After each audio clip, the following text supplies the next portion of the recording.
అందరికీ నమస్కారం. ఇప్పుడు ఎలక్షన్లో క్యాంపెయిన్లో భాగంగా నేను మచిలీపట్నం వచ్చాను. ముఖ్యంగా మచిలీపట్నం ప్రజలందరికీ హృదయపూర్వక నమస్కారాలు. మీరు ఈసారి ఓటు వేసేటప్పుడు డెఫినెట్గా ఆలోచించి వేయాలి. ఎందుకోసంటే ఈ 5 ఏళ్ళ పాలన మీరు చూశారు.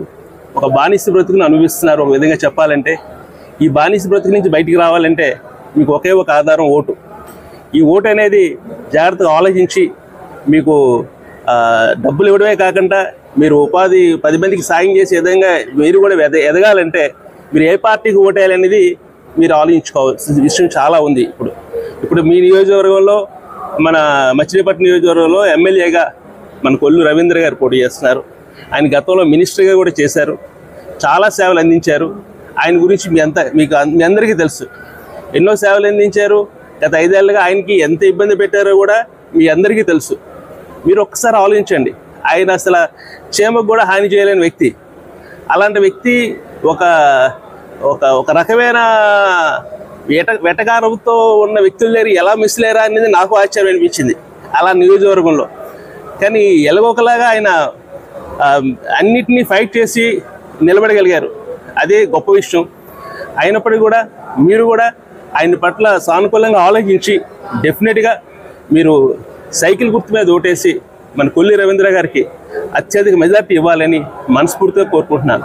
అలాగే మన ఎంపీ క్యాండిడేట్ జనసేన మన పవన్ కళ్యాణ్, పవర్ స్టార్ పవన్ కళ్యాణ్ నిలబెట్టిన క్యాండిడేట్ బాలశౌర్య గారు, ఆయన కూడా మీరు మంచిగా ఓట్లేసి ఆయన కూడా టాప్ లెవెల్లో మంచిగా మెజార్టీతో ఆయన్ని కూడా గెలిపించాలని మనస్ఫూర్తిగా కోరుకుంటున్నాను.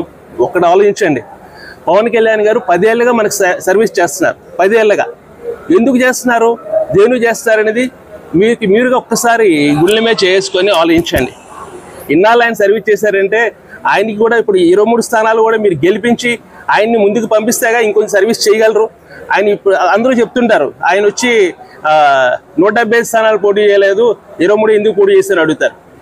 23 పోటీ చేయాలంటే తప్పదు. 170 స్థానం చేయడం వల్ల ఇంకా మనమే నష్టపోతాం.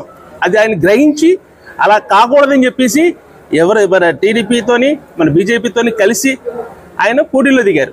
23 స్థానాలు కంపల్సరిగా మంచి మెజార్టీ రావాలి. ఆయన అసెంబ్లీకి వెళ్ళాలి. ఆయన కూడా మంచి పొజిషన్ రావాలి.